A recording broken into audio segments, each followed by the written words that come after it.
I want to just get right into it because back here, I have an amazing guest right here in the Navigant Credit Union Broadcast Center coming to us via Skype from his rehearsal. We have the one and only Tony-nominated Broadway star, American Idol alum, recording artist, producer extraordinaire, the one and only Constantine Maroulis. Constantine, how are you? I'm so good, Ava. Great seeing you today. Great to see you too. I'm so glad you were able to do this. You're taking a quick break from rehearsal for your show, which I am so excited to talk about. You're doing Evita right here in New England at the North Shore Music Theater. How are rehearsals going? Everything's going so well. Thank you for asking. This beautiful piece we're all so blessed and lucky to be a part of. Nick Kenkel's a great friend of mine and colleague. We did The Wedding Singer together on Broadway. He's the director and choreographer of this brand new production of Evita. The North Shore is an amazing venue, of course, 1,500 seats in the round. It makes every show an absolute unique experience and production. So we're super excited. We have an incredible cast, and we're grinding. We're just beginning week 2. We're going to finish up today as far as staging, and then get to just running the show, dry in the room, then move into the theater, add all the production, the orchestra, the costume, the lights, you know the drill. And we open September 26th. Week from today. We run through October 8th. Crazy. So tell us a little bit about the role you play. You're playing Chay. I know people, a lot of people are familiar with this show already, but some are not. So tell us a little bit about the role and what you like best about being Chay. For sure, I'm a big Andrew Lloyd Webber fan, and the original is an iconic Broadway cast recording, or original cast recording. Patti LuPone, Mandy Patinkin, both I've gotten to meet, and both are lovely and beautiful people for sure along the way. But for some reason, Evita just missed me growing up. I guess I was more into Jesus Christ Superstar and Rent and some more of the classics from the 40s, 50s, and 60s. This show just kind of missed me. I knew who Eva Perón was, and I knew, historically, and I knew of the show, but I didn't realize Chay was such a big part. It's incredible. It's this huge part. I've played some big parts before, but this is a really big part. The music is so intricate, and all these beautiful, iconic themes like, Don't Cry for Me, Argentina, High Flying, Adored, all these songs we've come to be so familiar with, and they recur throughout the show. So that's just a beautiful thing. In its as a whole, it's just this beautiful piece. So Che Guevara historically was a famous, Argentine libertarian. He was a physician, a doctor, a crusader. He, was part of Castro's early regime as well, and he became this sort of iconic figure for things that he did that millions of people did not agree with, and millions of people applauded and agreed with. He was definitely very much a part of the revolution, but they never met. They didn't cross paths in history. Chay in this show is a narrator. He's not specifically Che Guevara. He's a narrator in this story about this very unlikely rise to power. A young woman ambitious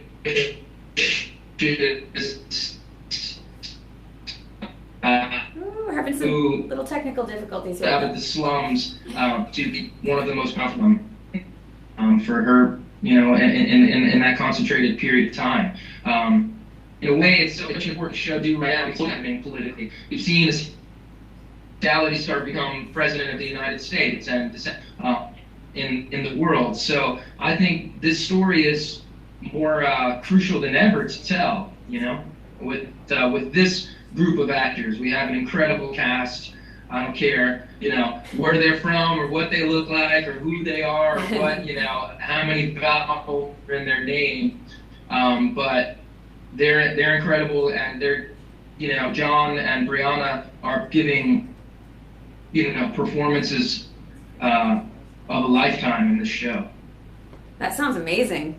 So for me to be a part of this production, I'm excited to bring my take on it, which is a completely fresh perspective because I've not really been that familiar with the piece before. So I'm still learning on my lyrics, but Nick is putting me in a great position to succeed.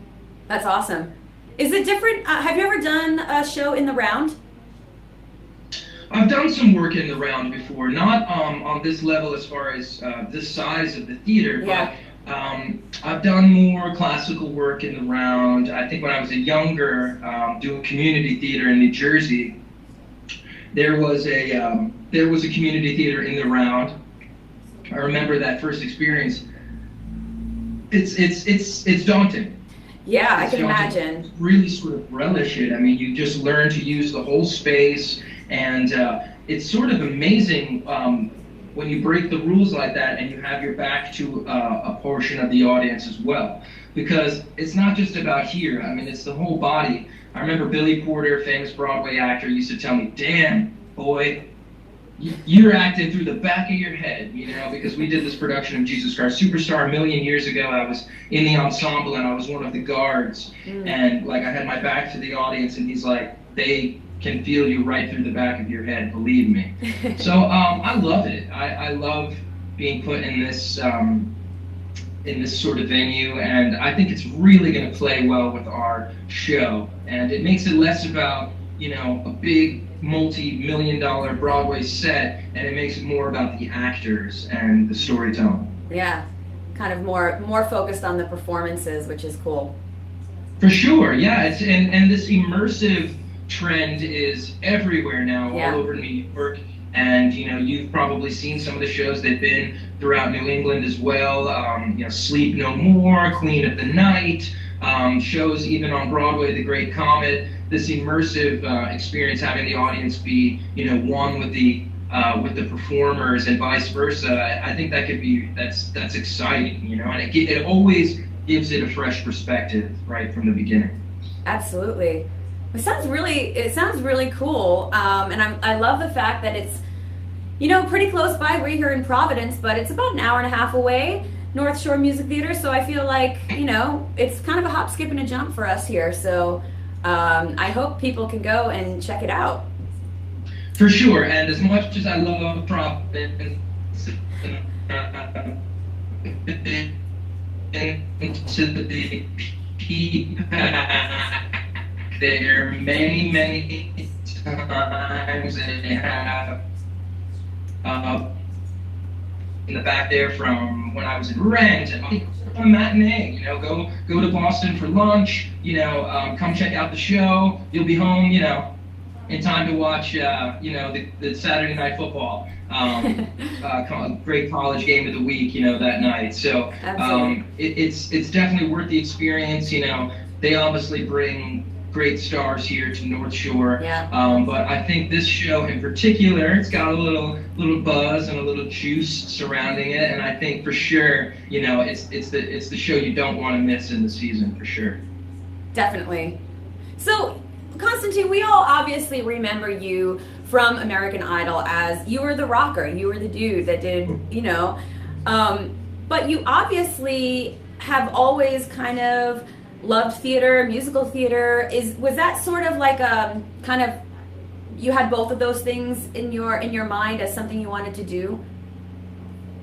Yeah, I mean, I remember meeting you when I was in school at the Boston Conservatory, where I was studying acting and music theater, studying, directing and all the classics, and dancing, long before anyone got to meet me on American Idol. I think, I'm from Brooklyn, New York originally. I grew up in New Jersey. I was always influenced and always interested in Broadway. Of course, I wanted to be at the Grammys and at the Oscars and all of that stuff, but something about the Tonys always just caught a hold of me. It felt like it was the best of both worlds. You had these incredible singers that were acting and telling me stories and a part of this ensemble and a part of something bigger than them. That always appealed to me. So, I was a young 21 And I made the conscious decision to go away to drama school at that age, not at 17 or 18, right out of high school.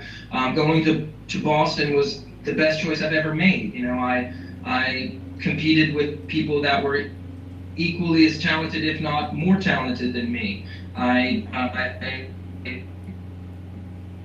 in myself in the pro at Berklee College of Music, where you were, I remember when I first met you, but you were taking dance classes at BOCO, and now the two schools have merged. That's right, yeah. Yeah. Good memory, Constantine. So it's, well, you know, I don't forget. And, you know, for me, I think at that time, I had a plan. And I said, look, I'm not 17, so I'm going to go to this school at 21 or 22. I'm going to finish it in 3 years.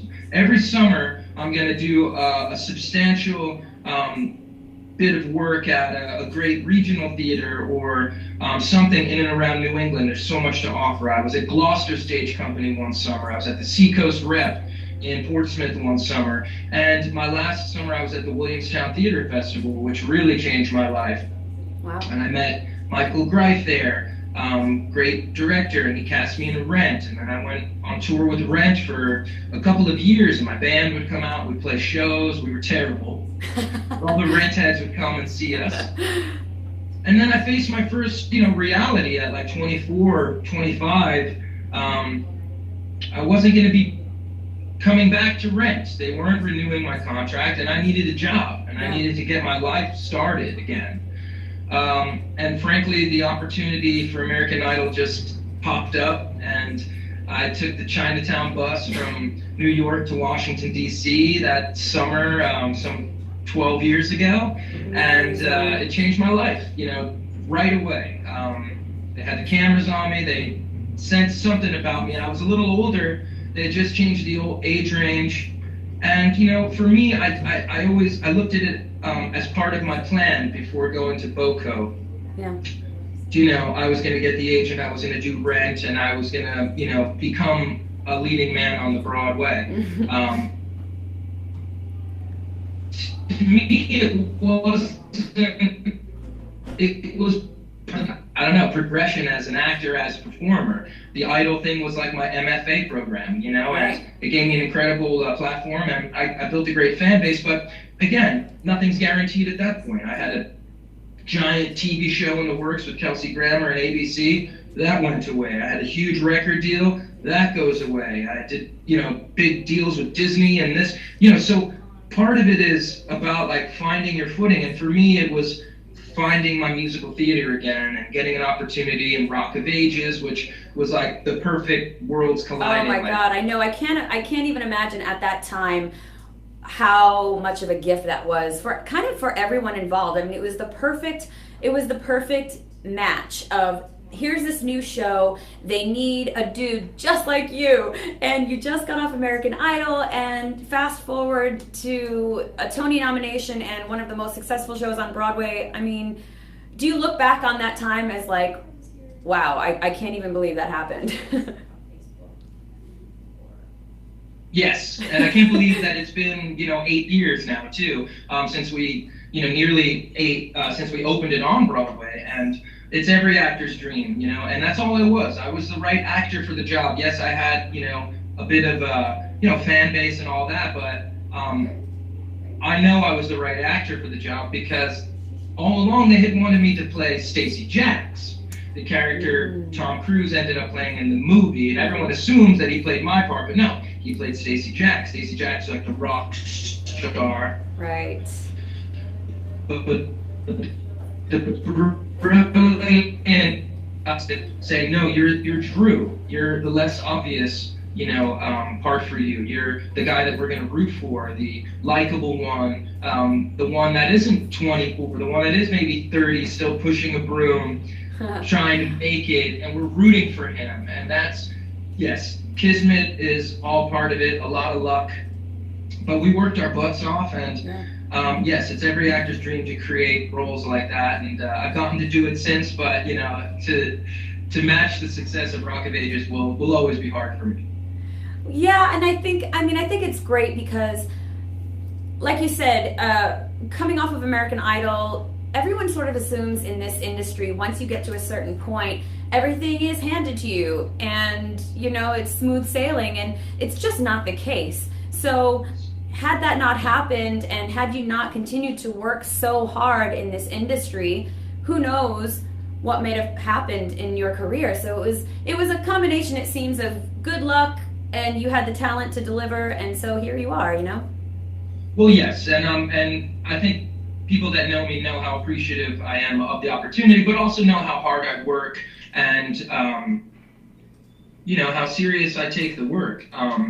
It's life or death, you know. And we're definitely changing people's lives. We're inspiring people. We're uplifting them. We're, you know, taking them on an escape for a night and taking them away from their troubles or, you know, the madness around the world, and telling these beautiful stories. And there's nothing quite like being in a hit show and knowing what you're going to do each night for people and the audiences, but also, you know, the camaraderie, everything I love so much about it. I met my daughter. I met my daughter's wife. I know what you're trying to say.